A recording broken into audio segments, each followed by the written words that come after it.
In selling, the major obstacle is often objections that customers give you that stop them from buying and stop you from selling. So let me show you 9 different objections that you will get on a regular basis, and you must learn how to recognize these objections and to deal with them effectively. The first type of objection you will get is an unspoken objection. The customer has concerns with your offering but doesn't tell you anything. The solution to unspoken objections is to let the prospect talk more. Ask open-ended questions like what and where and when and how and how, why and who and how and so on. Lean forward. Listen intently to the answers and nod. The more a prospect has an opportunity to answer your questions, the more likely it is that he or she will tell you exactly what might be holding them back from buying. Ask good questions and listen carefully to the answers. The second form of objections you will get is excuses. Now, these are usually instinctive reactions to any sales approach. They're not personal. Excuses are not really serious either. The best salespeople, when they get an excuse, they just nod and smile and agree, and then they ask a question to take control of the conversation. The very best way to handle any initial sales resistance, including excuses and impulse responses, is with these wonderful words. Person says, I can't afford it, I'm not in the market, we don't need it right now, we don't want it, and so on. You say, that's all right. Most people in your situation felt the same way when I first called on them, but now they have become our best customers and they recommend us to their friends and family. This immediately stops people and causes them to say, oh really? Well, what is it that you have then? And their objections just fall away like scaffolding falling down outside a building. The next type of objections are called malicious objections. Because you call on many different people, you'll occasionally call on individuals who are unhappy or angry about their current situations. Since they cannot shout at their bosses or their spouses, they take it out on the friendly salesperson. They take it out on you. Now, these people tend to be negative in their demeanor and behavior. The way to deal with malicious objections is to realize that you are not the target. Your job as a professional is to remain calm, confident, positive, and polite throughout, and then just ask more questions about what the customer is doing and what their plans are for the future. You take control by asking questions. The fourth most common type of objection is a request for information. This is the best type of objection for you to hear because you know how to answer this as well or better than any other part of your presentation. Whenever a prospect asks for information about the results or benefits of your product or service, you're moving into an excellent field position to make a sale.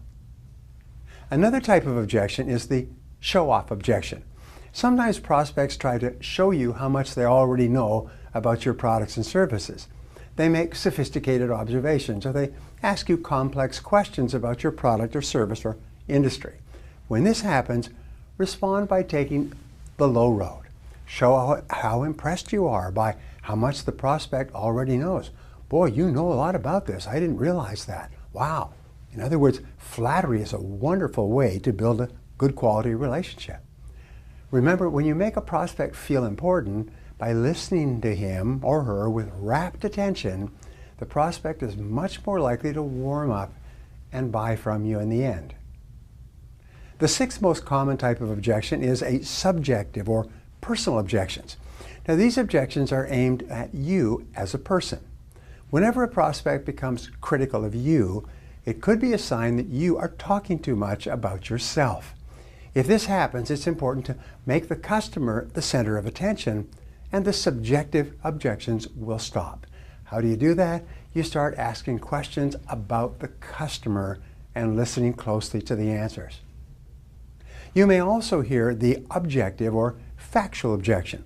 Now, these are directed at your product or service offering and the claims that you make in terms of what it will do for the customer. If you can answer an objective question like, how does this work? And how can I be sure it will do this? And what kind of proof do you have? If you can answer this type of objection, you can often close the sale. People often ask objective objections or factual objections when they're just about ready to buy and they just need a little more reassurance. The eighth most common form of objection is what we have called general sales resistance. This always occurs at the beginning of a presentation. Until you neutralize this general sales resistance, the customer will be listening to you with a closed mind. When the customer relaxes and gives you permission to ask him questions, you immediately begin your pre-selected, open-ended questions to qualify the prospect and find out what he really needs that you can provide for him. For example, I have found if you just say, "May I ask you a question?" If the prospect says yes, or "May I ask you a couple of questions?" When the prospect says yes, the prospect has also said, "I will answer the questions if you ask them." This is a wonderful way to break the ice and lower resistance. The ninth most common objection is called the last-ditch objection. Now, you've made your presentation and the prospect clearly sees how she would be better off with your product or service. She knows and understands what you're selling and how much you're asking. She's on the verge of making a buying decision, but she still hesitates.